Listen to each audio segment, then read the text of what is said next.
जय हिंद दोस्तों, स्वागत है आपका हमारे इस यूट्यूब चैनल में। दोस्तों आज हम लोग स्टार्ट करने वाले हैं क्लास 10th का चैप्टर नंबर 8 यानी कि त्रिकोणमिति चैप्टर को। अगर आप इस चैप्टर का फार्मूला आपको पता है दोस्तों, तो आपको ये क्वेश्चंस जो है चैप्टर 8 के करने में बहुत ही आसानी होगी। तो सबसे पहले अगर आप कोई भी चैप्टर पढ़ रहे हो तो उसका आपको फार्मूला पता होना चाहिए। अगर आपको फार्मूला पता है फिर आप क्वेश्चन एकदम आसानी से सॉल्व कर सकते हैं। बच्चों को अक्सर त्रिकोणमिति से डर लगता है, तो त्रिकोणमिति से डरना नहीं है दोस्तों। मैं आपको इसके जितने भी फार्मूले हैं वो आपको याद करा दूंगा और आप देखिएगा चुटकियों में क्वेश्चंस को आप हल कर सकते हो, ठीक है ना। तो आप इस चैनल को जरूर सब्सक्राइब कर लीजिएगा। देखिए दोस्तों, ट्रिग्नोमेट्री जो चैप्टर बना है, त्रिकोणमिति जो चैप्टर बना है दोस्तों, वो बना है एक त्रिभुज से। किससे बना है दोस्तों? एक त्रिभुज से। और त्रिभुज में भी दोस्तों किससे बना है? एक समकोण त्रिभुज से बना है। किससे बना है दोस्तों? एक समकोण त्रिभुज से चैप्टर से बना है। समकोण त्रिभुज किसे कहते हैं दोस्तों? जिसका एक कोण हमेशा 90 डिग्री का हो। जिसका एक कोण हमेशा कितने डिग्री का हो दोस्तों?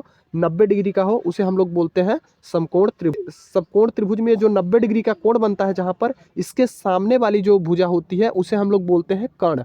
उसे क्या बोलते हैं दोस्तों? कर्ण बोलते हैं। कर्ण सबसे बड़ी भुजा होती है समकोण त्रिभुज की। कर्ण जो होती है वो समकोण त्रिभुज की सबसे बड़ी भुजा होती है। आई होप आप समझ पाए होंगे।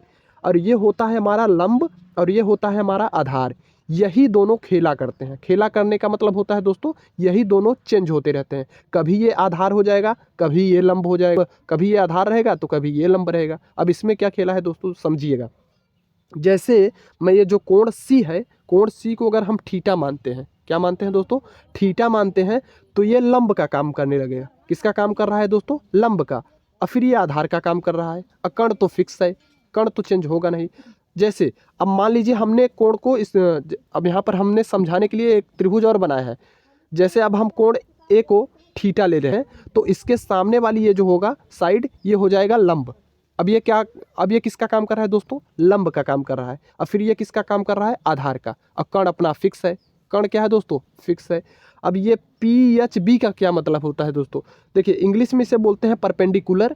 इसे इंग्लिश में क्या बोलेंगे दोस्तों? परपेंडिकुलर। वो हमने सब यहाँ पर मेंशन किया हुआ है पूरा लिख के। एच मतलब क्या होता है दोस्तों? हाइपोटेनस। एच मतलब क्या होता है दोस्तों? हाइपोटेनस। अब बी मतलब क्या होता है? बेस। बी मतलब क्या होता है? बेस। हिंदी में बोले तो दोस्तों इसे हम लोग बोलेंगे लंब, इसे बोलेंगे कर्ण और इसे बोलेंगे आधार। आई होप आप ये समझ पाए होंगे। देखिए, अब इसमें एक पाइथागोरस फार्मूला बनेगा। क्या बनेगा? पाइथागोरस फार्मूला, जो कि सारे क्वेश्चंस में अप्लाई होगा। सारा क्वेश्चंस आप इसी से हल कर सकते हो। देखिए, हाइपोटेनस का स्क्वायर, हाइपोटेनस यानी कि कर्ण का स्क्वायर, बराबर होता है परपेंडिकुलर का स्क्वायर यानी कि लंब का स्क्वायर, प्लस होता है दोस्तों बेस का स्क्वायर मतलब आधार का स्क्वायर। तो इसका हिंदी में पाइथागोरस का फार्मूला होगा कर्ण का स्क्वायर बराबर लंब का स्क्वायर प्लस आधार का स्क्वायर। आई होप आप इसको समझ पाएंगे। इस फार्मूला बहुत इंपॉर्टेंट है, इस फार्मूले को याद कर लीजिएगा, ठीक है। चलिए देखिए, ट्रिपलेट बनेगा यानी कि 5 का स्क्वायर। 5 क्या है दोस्तों? हमारा हाइपोटेनस है। 5 का स्क्वायर बराबर होता है 3 का स्क्वायर प्लस 4 का स्क्वायर, मतलब इन दोनों को स्क्वायर का सम इसके बराबर होगा। यही तो हाइपोटेनस सबसे बड़ी साइड होती है। और दोनों क्या हो जाएंगे? बराबर। देखिए, 3 का स्क्वायर क्या होगा दोस्तों? 9 और 4 का स्क्वायर 16। 16 9 को ऐड करेंगे कितना हो जाएगा? 25। अगर इस तरफ 25 आया तो इस तरफ भी 25 आएगा। देखिए, 5 के स्क्वायर करोगे तो क्या आएगा? 25, यानी 25 इज इक्वल टू 25। दोनों बराबर हो गए। देखिए, अब देखिए, त्रिकोणमिति दोस्तों टोटल 6 साइन होते हैं। त्रिकोणमिति में टोटल 6 साइन होते हैं। बहुत ही आसान है दोस्तों, आपको एकदम इजीली याद हो जाएगा। समझ रहे?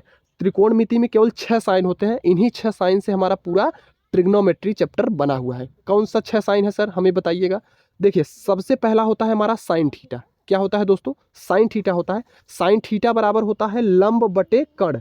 लंब बटे कर्ण, ठीक है ना। परपेंडिकुलर अपान बेस। साइन थीटा बराबर होता है लंब बटे कर्ण। और साइन का जस्ट उल्टा होता है दोस्तों हमारा कोसेक।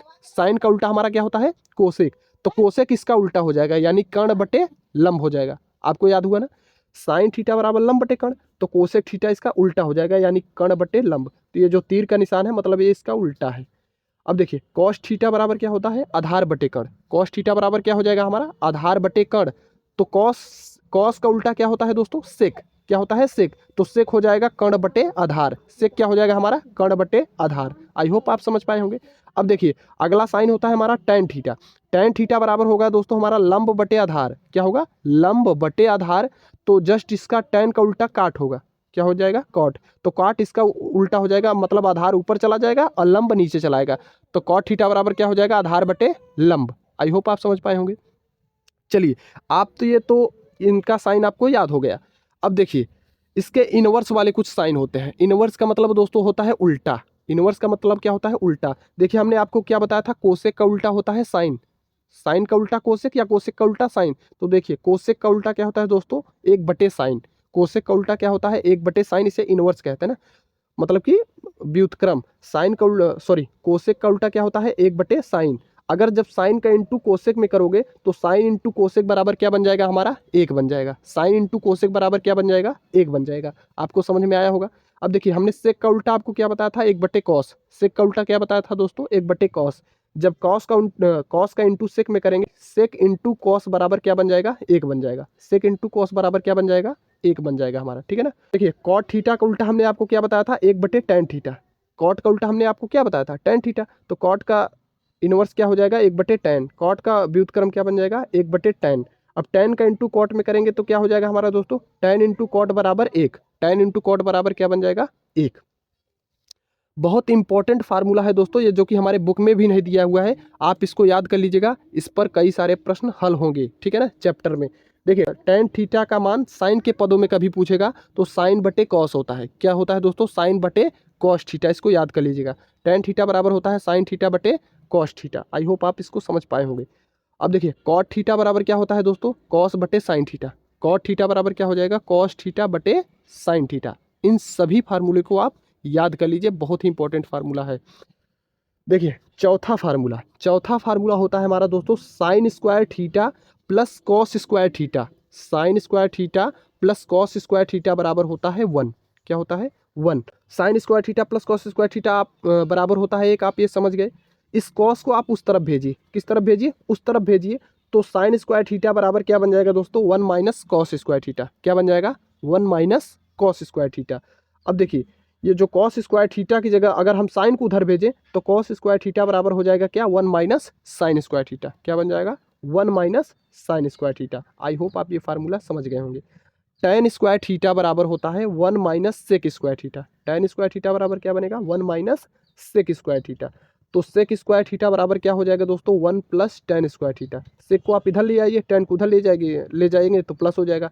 तो सेक स्क्वायर थीटा बराबर क्या हो जाएगा हमारा? 1 प्लस tan स्क्वायर थीटा। ये भी आपको फार्मूला याद करना पड़ेगा। देखिए अब देखिए ये जब tan को इधर ले आएंगे तो sec square theta minus tan square theta की वैल्यू क्या होती है? 1 होती है। Sec square theta minus tan square theta की वैल्यू कितनी हो जाएगी दोस्तों? 1 हो जाएगी, ठीक है। आई होप आप इसको समझ पाए होंगे। देखिए कोसेक स्क्वायर थीटा बराबर क्या होता है हमारा सूत्र? 1 plus cot square theta. Cosec square theta बराबर क्या हो जाएगा दोस्तों? 1 प्लस कॉट स्क्वायर थीटा। तो कॉट स्क्वायर थीटा बराबर क्या हो जाएगा?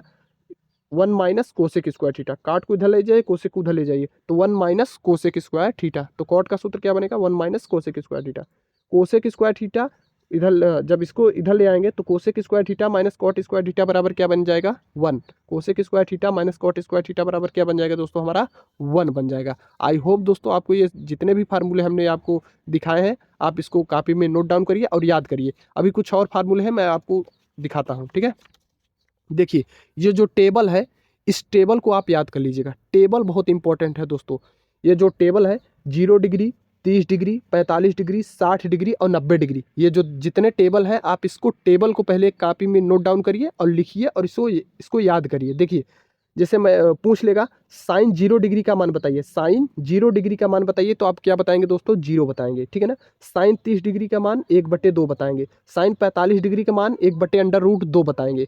साइन 60 डिग्री का मान दोस्तों √3/2 होता है, √3/2 होता है।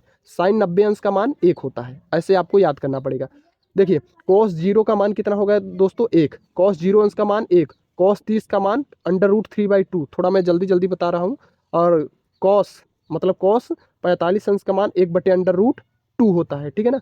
कॉस 60 अंश का मान 1/2 होता है, ठीक है ना। और कॉस 90 अंश का मान कितना हो जाएगा दोस्तों? 0। आप देख रहे हैं, कुछ देख पा रहे हैं? जैसे साइन का मान इधर चलने पर बढ़ रहा है और कॉस का मान इधर चलने पर क्या हो रहा है? घट रहा है। जो चीज़ें ऊपर बढ़ रही हैं वही चीज़ें इधर घट रही हैं, ठीक है ना। तो आप इसको याद कर लीजिएगा। देखिए tan 0 का मान कितना हो जाएगा? tan 0 का मान 0 हो जाएगा। tan 30 का मान 1/√3। tan 45 का मान 1। tan 60 अंश का मान दोस्तों √3। tan 90 अंश का मान कितना होता है? इनफाइनाइट। ये इनफाइनाइट का निशान है, ठीक है ना। आप इसको याद कर लीजिएगा। तो साइन का उल्टा क्या होता है दोस्तों? कोसेक। साइन का उल्टा क्या होता है? कोसेक हमने आपको बताया है। तो कोसेक 0 अंश का मान कितना हो जाएगा? इनफाइनाइट। कोसेक 0 अंश का मान इनफाइनाइट। कोसेक 30 अंश का मान 2। कोसेक 30 अंश का मान 2। कोसेक 45 अंश का मान दोस्तों होता है under root 2। Under root 2। Cosec 60 अंश का मान होता है 2/√3। देखो पलट गया है ना, 2/√3, ये √2 हो गया है। जब इसको पलट देते हैं, इनवर्स का मतलब होता है पलटना। और ये कोसेक 90 अंश का मान दोस्तों कितना हो जाएगा? 1। 1 में 1 का भाग देंगे तो 1 ही रहेगा, मतलब 1 हो जाएगा। अब देखिए कॉस का उल्टा होता है सेक। कॉस 0 अंश का मान दोस्तों कितना हो जाएगा? 1 हो जाएगा। कॉस 30 अंश का मान दोस्तों कितना हो जाएगा? 2/√3 हो जाएगा। देखिए पलट गया है, 2 ऊपर चला गया, अंडर रूट 3 नीचे चला आया है। कोसेक 45 अंश का मान कितना हो जाएगा दोस्तों? Under root 2। ठीक है ना। कोसेक 60 अंश का मान कितना हो जाएगा? 2। कोसेक 90 अंश का मान इनफाइनाइट। आपको समझ में आया होगा। देखिए कॉट 0 अंश का मान कितना हो जाएगा? इनफाइनाइट। tan का उल्टा होता है कॉट। देखिए मतलब कॉट 0 अंश का मान इनफाइनाइट। कॉट 30 अंश का मान अंडर रूट 3। कॉट 45 अंश का मान 1। और कॉट 60 अंश का मान दोस्तों 1/√3। और कॉट 90 अंश का मान इनफाइनाइट। आई होप दोस्तों ये टेबल आपको याद हो गया होगा। इस टेबल को याद कर लीजिएगा।